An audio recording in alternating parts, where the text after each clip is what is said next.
Greetings to the citizens of the Republic of the Gambia. Greetings to the citizens of the sister Republic of Senegal. Greetings to the citizens of the 15 ECOWAS member states. Greetings to the citizens of the 53 states in Africa.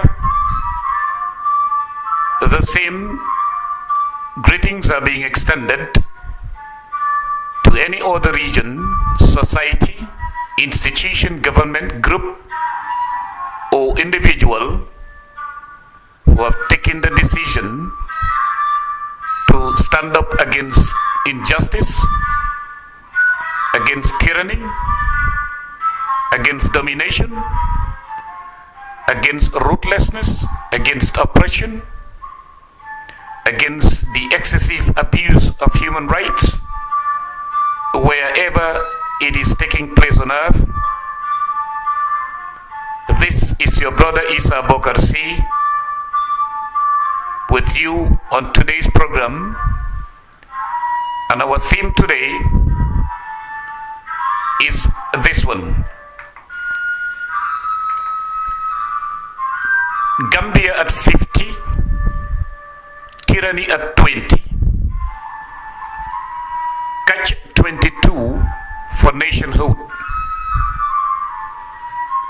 where festivities and a vicious propaganda machine are posing as a veil for oppression. Cross-pollination of hard feelings, judgmental perceptions, trivialities polluting the psyche of an oppressed society. Teachings from thinkers who have in one way or the other influenced or shaped society for every good reason are going to guide our discussions today. Now, meanwhile, let us go ahead and listen to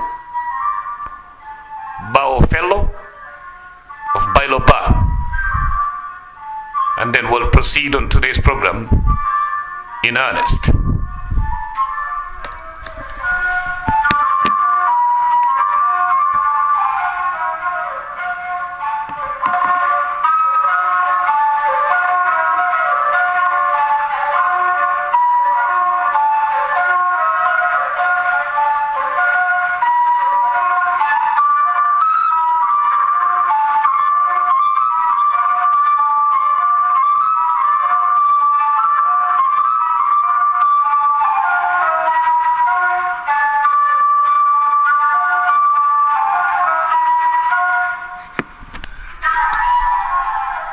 Thank you, Mr. Ba.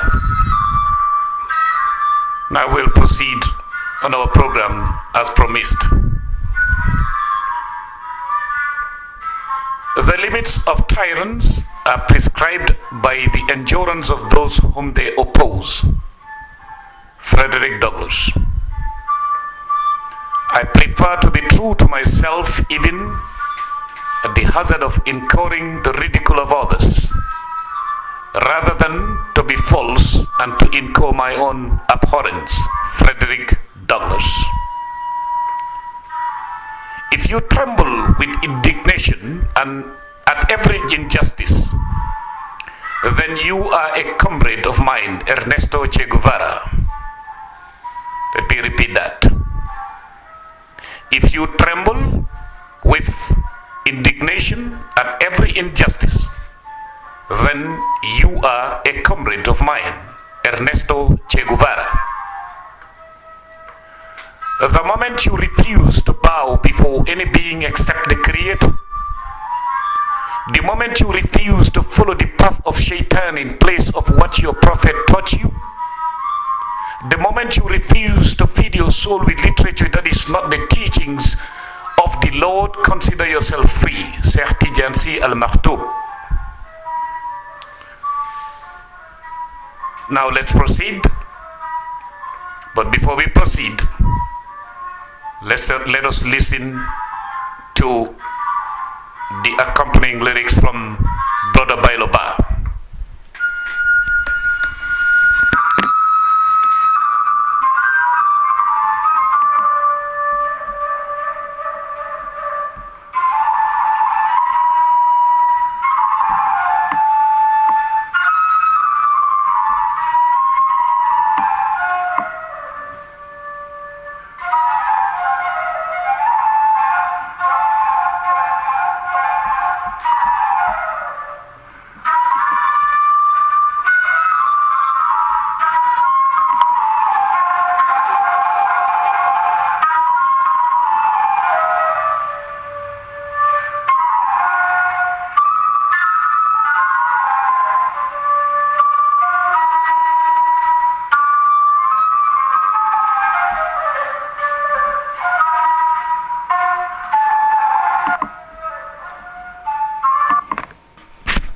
Now we proceed.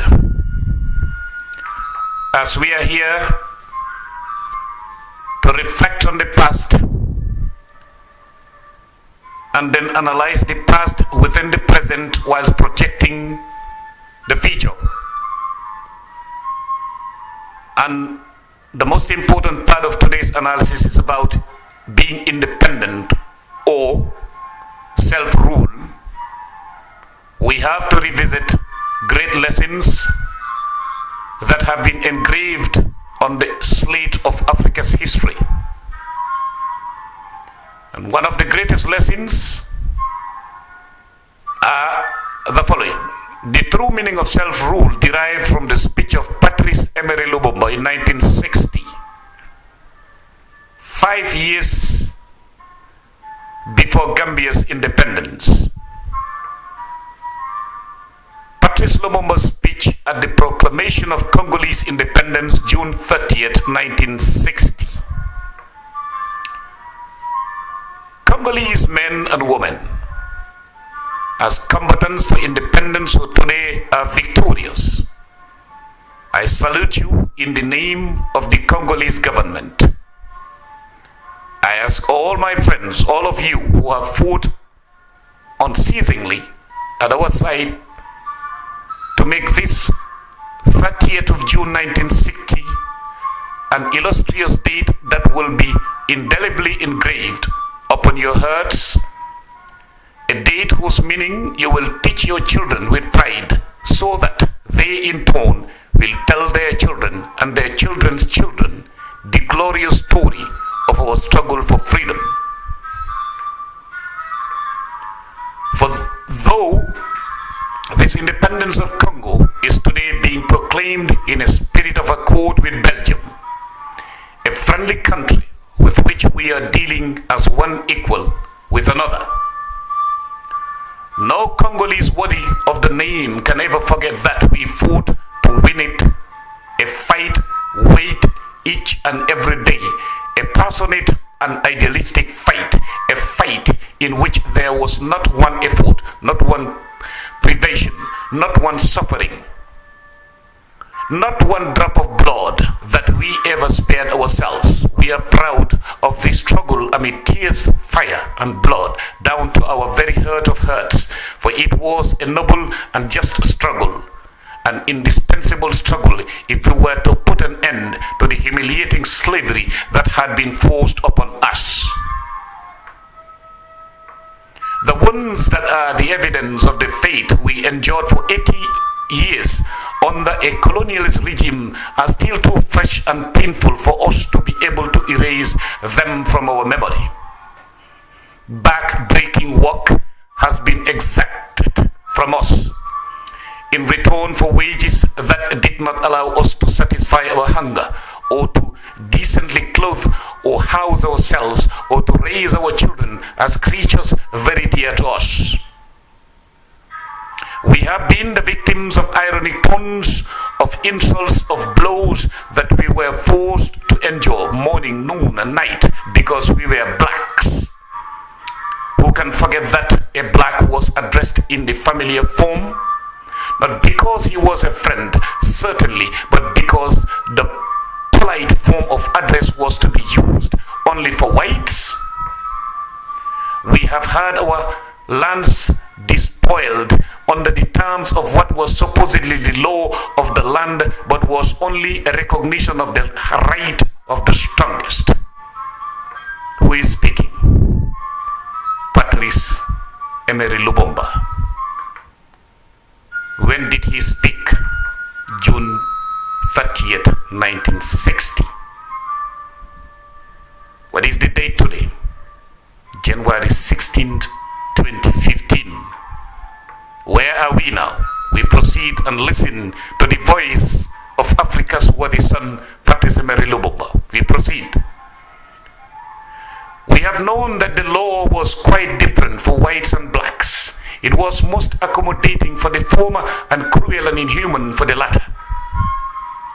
We have known the atrocious sufferings of those banished to remote regions because of their political opinions or religious beliefs, exiles in their own country.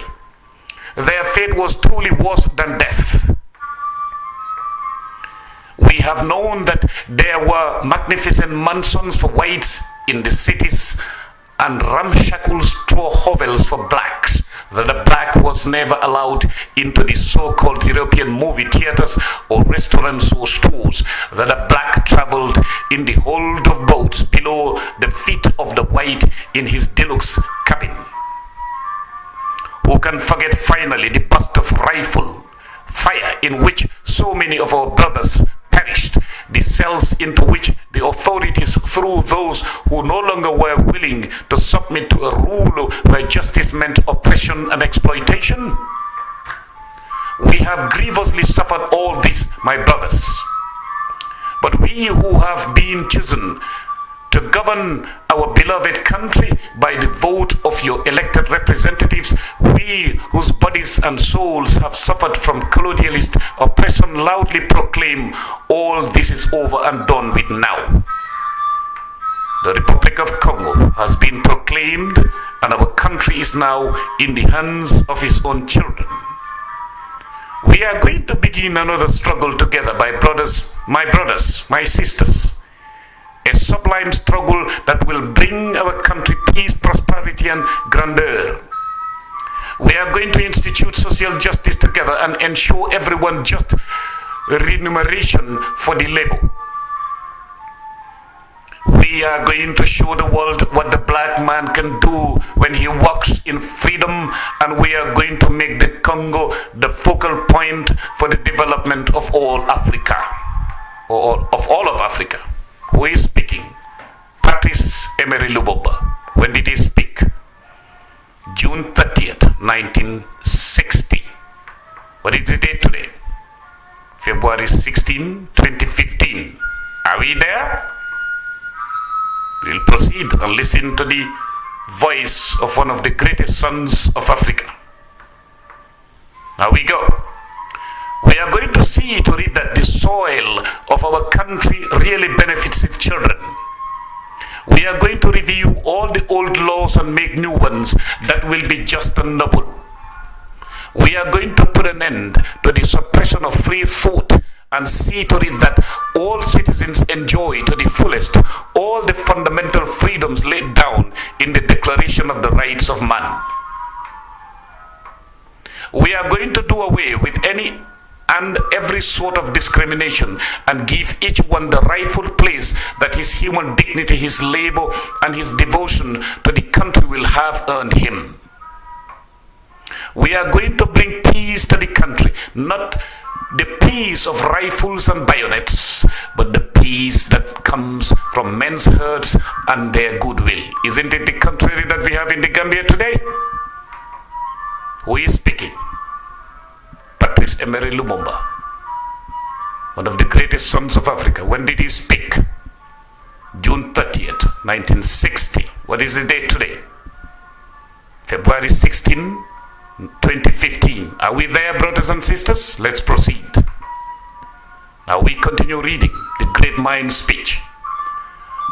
And in order to achieve all this, dear compatriots, rest assured that we will be able to count not only on our tremendous strength and our immense riches, but also on the assistance of many foreign countries, whose collaboration we will always accept, if it is sincere and does not seek to force any policy of any sort whatsoever on us. In this regard, Belgium has finally realized what direction history was moving in and has not attempted to oppose our independence. She is ready to grant us her aid and her friendship, and a treaty to this effect has just been signed between our two equal and independent countries. I am certain that this cooperation will be beneficial to both countries. We, for our part, though we shall continue to be vigilant, will respect all commitments freely made. Thus, the new Congo, our beloved republic that my government is going to create, will be a rich, free, and prosperous country with regard to both its domestic relations and its foreign relations. But in order for us to reach this goal without delay, I ask all of you, Congolese legislators and citizens alike, to aid me with all the strength at your command. I ask all of you to forget the trivial quarrels that are draining our strength and threaten to earn us the contempt of those in other countries. Isn't this a lesson for Gambia today? Who is speaking? Patrice Emery Lumumba, one of Africa's greatest sons. When did he speak? June 30th, 1960. What is the date today? February 16, 2015. Are we there? Let's listen to Bairoba and then continue, brothers and sisters.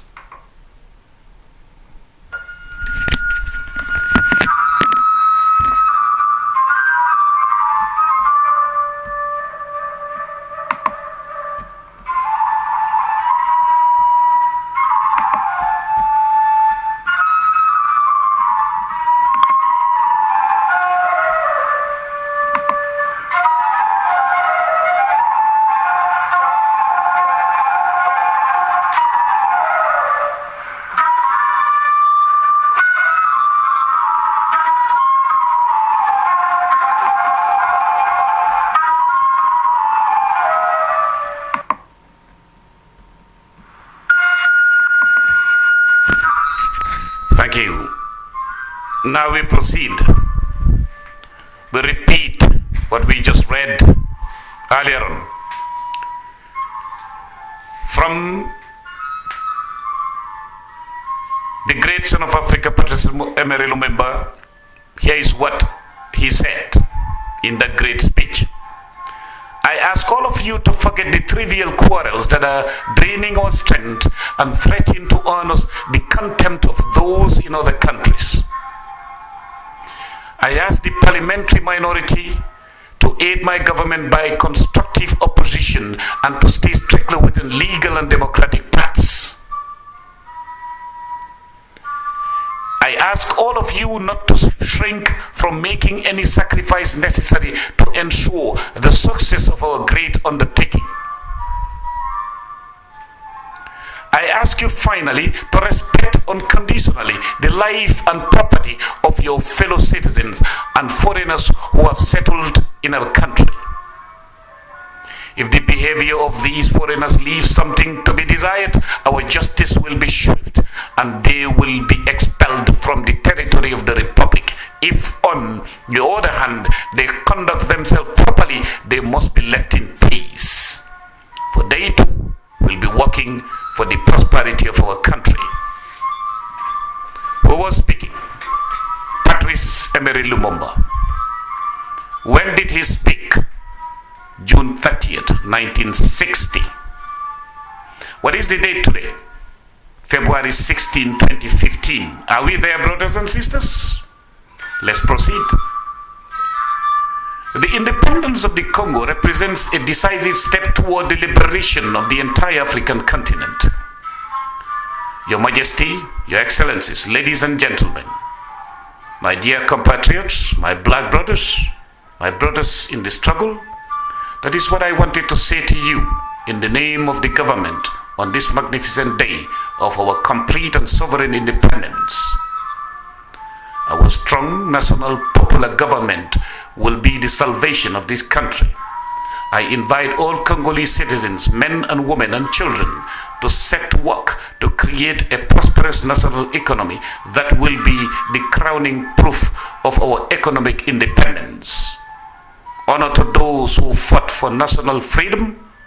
Long live independence and African unity. Long live the independent and sovereign Congo. That ends the great speech of a great son, Patrice Emery Lumumba. Now we'll end this part and then come forward and do the analysis to show every Gambian, every African, every person in the world why I, Isa Bokarsi, respect Patrice Emery Lumumba.